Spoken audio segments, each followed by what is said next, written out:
Hey yo, kembali lagi di channel Anak-Anak Noleb. Di video kali ini saya akan merangkum sebuah film berjudul Brick yang dirilis pada tahun 2017 dan disutradarai oleh David Ayer, menceritakan tentang keadaan planet bumi yang telah didiami oleh 3 ras makhluk yang berbeda. Ada ras manusia yang sama seperti kita dan 2 ras makhluk mitologi yaitu Orcs dan Elf. Penasarin? Langsung saja kita ke alur ceritanya. Intro baru.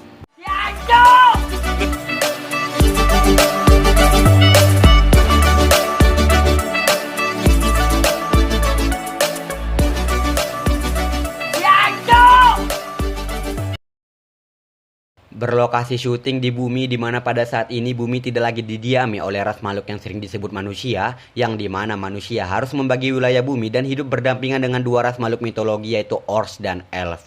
Kemudian kita akan diperkenalkan dengan seorang polisi bernama Ward dan rekannya Nick Jacoby, salah satu ras Orcs pertama kali yang menjadi polisi. Pada saat itu Ward dan Jacoby tengah mencari makan siang di sebuah pasar, dan pada saat itu juga terjadi perampokan di sebuah toko. Saat Ward ingin menangkap ras Orcs tersebut, naas dia harus tertembak yang membuat dirinya sekarat. Setelah itu sekarang Ward sudah pulih dan sudah bisa menjalankan aktivitas seperti biasanya. Saat sedang berbincang dengan istrinya, Ward dan istrinya melihat sebuah video podcast Om Deddy yang tengah membicarakan Nick Jacoby sebagai pengkhianat bagi ras Orcs. Ras Orcs sendiri merupakan salah satu ras paling anarkis, di mana kebanyakan dari mereka terjun ke dunia kriminal yang membuat mereka benci dengan kepolisian dan sejenisnya. Istri Ward yang melihat podcast itu pun tidak ingin Ward bekerja sama lagi dengan Jacoby karena istri Ward khawatir Ward akan mengalami kejadian yang lebih parah dari kemarin. Shock trauma, it's fine.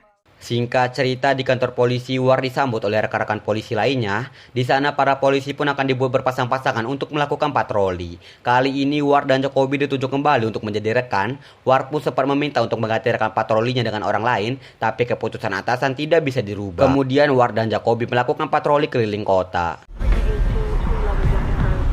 Saat sedang berpatroli, Ward mendapatkan laporan bahwa ada seseorang yang tengah mengamuk di tengah kota. Setibanya Ward di sana, ia pun langsung mengamankan seseorang yang penampilannya mirip seperti ODGJ dan akan membawa orang tersebut ke kantor polisi. Saat dalam perjalanan, orang itu berbicara menggunakan bahasa Orcs yang hanya dimengerti oleh Jacoby. Beliau berkata kepada Jacoby singkatnya seperti ini, "Aku mempunyai pesan dari sebuah organisasi bernama Seal of Flag bahwa profesi telah memilih Jacoby dan Ward rekan Jacoby telah diberkati." Namun Jacoby tidak terlalu menanggapi perkataan tersebut. Di kantor polisi, Ward pun didatangi oleh 3 orang. Orang-orang ini pun membahas perihal penembakan Ward di pasar lama, di mana mereka mencurigai Jacoby telah membantu pelaku penembakan Ward untuk melarikan diri karena mereka satu ras. Agar mendapatkan bukti, Ward pun diminta untuk merekam perkataan Jacoby saat ia jujur supaya mereka memiliki bukti yang kuat untuk mengeluarkan Jacoby dari kepolisian. Ward dengan rasa ragunya pun menerima tawaran tersebut. Jacoby kicked loose that pigskin fuck who blasted you. Scene berpindah ke pria yang ditangkap Ward dan Jacoby, kita panggil saja dia Adul. Terlihat Adul tengah diinterogasi oleh 2 agen Federal Magic dari ras Elf. Kemudian salah satu Elf bernama George bertanya kepada Adul tentang Inferni, lebih tepatnya ras Elf yang berkhianat. Adul menjawab bahwa saat ini kelompok Inferni tengah mempersiapkan untuk membangkitkan kembali Draklord dengan cara mengumpulkan 3 tongkat sihir yang mereka sebut dengan Wand. Tongkat sihir ini hanya bisa digunakan oleh Brick yang kebanyakan dari mereka dari bangsa Elf. Bring back the Dark Lord. Wands, they can raise him from the dead. You ever notice how most brights are elves? There are human brides. 1 in a million. George pun memberikan foto salah satu elf wanita kepada Adul. Adul pun mengenali orang tersebut yang dimana dia adalah Layla, pemimpin wanita dari Inferni. Layla juga merupakan seorang Brick yang mempunyai salah satu wand, dan sekarang Layla tengah memburu saudaranya Tika karena telah mengkhianati Inferni. George dan rekannya pun mengajak Adul untuk bekerja sama dalam menangkap Layla. The Shield of Light will stop you. Kembali ke Ward dan Jacoby, di mana sekarang ini Ward tengah memancing Jacoby agar ia berkata jujur tentang insiden penembakan Ward waktu itu. Tapi pada saat itu mereka mendapatkan laporan untuk pergi ke suatu tempat. Sesampainya di sana mereka langsung ditembaki oleh seseorang yang entah siapa. Sempat terjadi baku tembak, beruntung Ward dan Jacoby dapat mengatasi masalah tersebut. Now! We got him. Kemudian mereka pun masuk ke gedung tersebut. Di dalam sana Ward dan Jacoby mendapati beberapa mayat manusia yang mati dengan cara tak biasa. Ditambah terdapat salah satu bangsa elf yang sepertinya telah terkutuk. Ward pun meminta bantuan ke pusat untuk mengirim beberapa polisi karena Ward mengira bahwa di tempat ini terdapat seorang Brick. These people died so bad.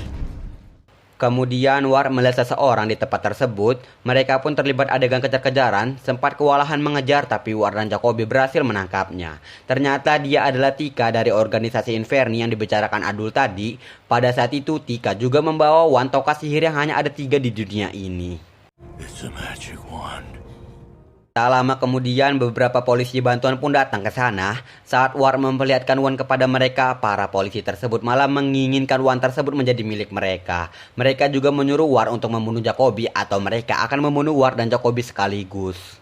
Either your little girl grows up without a daddy, Tak punya pilihan lain, War pun langsung menghampiri Jacoby dan menodongkannya sebuah pistol. Sebelum membunuh Jacoby, War pun bertanya kepada Jacoby mengenai insiden penembakan dirinya dan meminta Jacoby untuk menjawab sejujur-jujurnya.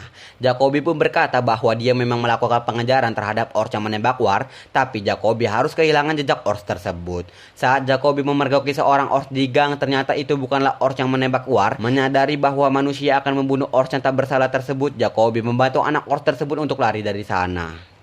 Fucking dropped him on the spot, so I did the right thing. Mendengar hal itu, War pun langsung berubah pikiran di mana saat keempat polisi keluar, War langsung membunuh 3 di antara mereka dan 1 dari mereka hanya dibuat sekarat oleh War. Setelah itu, mereka pun berniat untuk pergi dari sana. Saat ingin pergi, War dan Jacoby ditahan oleh salah satu organisasi gangster di sana, di mana pemimpin mereka mengetahui bahwa War memiliki wand dan ia ingin mengambil wand tersebut. Terjadilah adegan kejar-kejaran antara War dan para gangster tersebut. Get me that wand. Word on the street. There's a wand in this hood.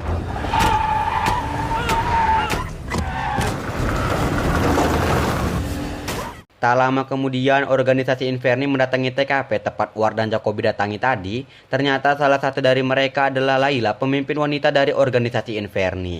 Menyadari bahwa Tika telah mengalahkan salah satu anggota kepercayaannya, Layla makin dibuat geram dan ingin secepat-cepatnya menangkap Tika.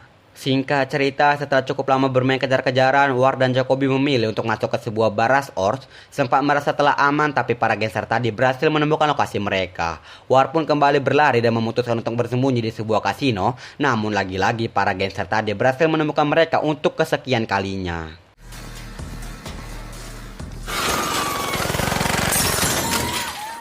Setelah menjarak tempat tersebut, ketua gangster tersebut mengajak War untuk berbincang sementara. Beliau berkata kepada War untuk segera menyerahkan wand tersebut atau beliau dan anak buahnya akan membakar tempat ini dan membunuh semua orang yang ada di sini. Saat itu juga Layla dan 2 anak buahnya datang ke sana dan langsung membantai gangster yang mengejar War dan yang lainnya. Melihat hal itu, War pun memanfaatkan momentum tersebut untuk kabur bersama Jacoby dan Tika.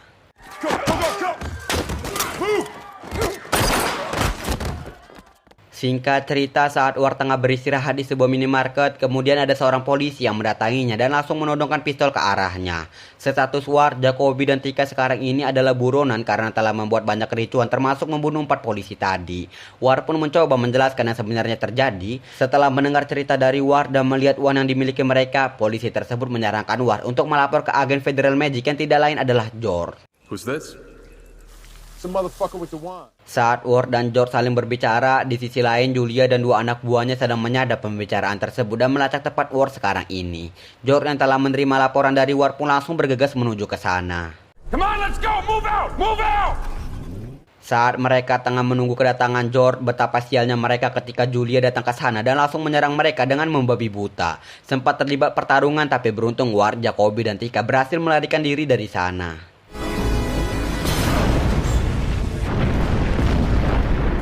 Di tengah-tengah perjalanan, War dan kawan-kawan dihadang oleh segerombolan ras Ors. Mereka pun dipukuli dan dibawa ke markas para Ors. Di sana ternyata pemimpin pasukan Ors bernama Dorgu juga menginginkan wand yang dipegang oleh War dan kawan-kawan. Tapi Jacoby tak ingin memberikan wand tersebut. Jacoby pun dianggap pengkhianat dan mereka langsung menembak Jacoby dan membiarkannya masuk ke sebuah lubang. Saat itu juga Tika yang seorang Brick langsung menggunakan wand tersebut. Melihat Jacoby kembali dengan melawan hukum Netwon, para Ors yang ada di sana langsung terdiam dan menyangka bahwa Jacoby adalah Ors yang ada di dalam sebuah ramalan. Setelah pergi dari tempat Ors tersebut, Tika langsung menjelaskan latar belakang dirinya. Tika sendiri sebenarnya adalah anggota Inferni, tapi karena Tika tidak setuju dengan para Inferni yang ingin membagikan Dark Lord, Tika memutuskan untuk pergi dari Inferni. Menyadari kepergian Tika akan menjadi ancaman, Layla sebagai pemimpin pun mengutus salah satu anak buahnya untuk mengejar Tika. Di kediaman Shield of Flag, bawahan Layla pun datang untuk menjemput Tika, dan beruntungnya Tika dapat mengambil wand milik Layla dan mengutuk utusan Layla tersebut. Dengan keadaan Tika sekarang ini, ia meminta kepada War dan Jacoby untuk menjauhkan wand tersebut dari Layla. She mustn't get her wand back. Keep it away from Layla.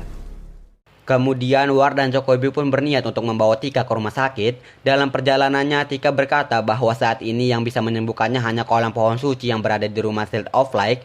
War pun langsung bergegas menuju ke sana. Sesampainya di sana, mereka pun masuk ke rumah tersebut untuk menuju ke kolam pohon suci. Tapi ngefitnya ternyata Layla dan kawan-kawan sudah berada di sana yang membuat mereka semua terlibat pertarungan untuk kesekian kalinya.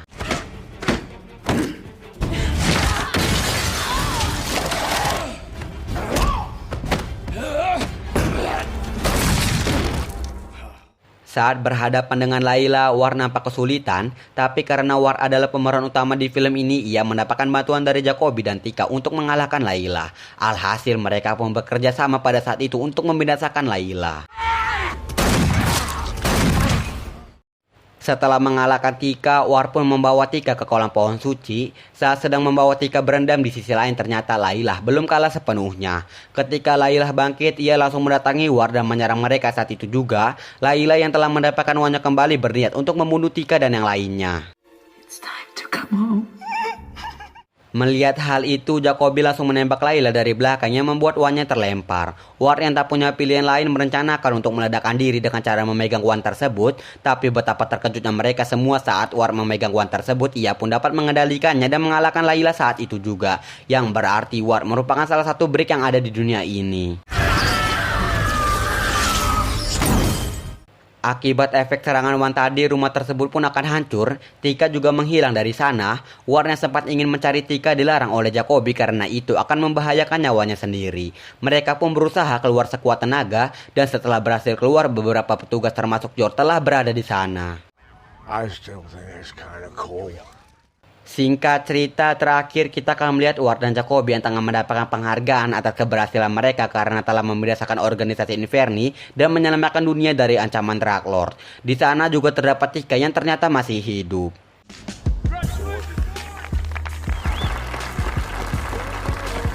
Film pun selesai.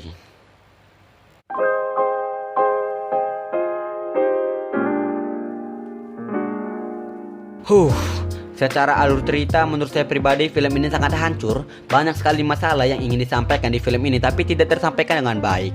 Coba aja kalau film ini diserisin. Misalnya episode awal-awal membahas tentang latar belakang masing-masing ras, pengenalan konflik dalam film ini. Karena semua konflik di dalam film ini gak ada penjelasannya gitu. Contoh, kenapa kelompok Inferni terbentuk, apa itu Wand, Dark Lord, dan Break. Tapi tetap good lah buat film ini. Pesan moral yang terkandung dalam film ini adalah jangan membeda-bedakan ras. Semua sama di mata sang pencipta. Banyak adegan atau komunikasi yang tidak saya jelaskan secara detail, jadi saya pribadi menyarankan kalian untuk menonton secara langsung film ini. Saya Al izin undur diri, sampai jumpa di video selanjutnya.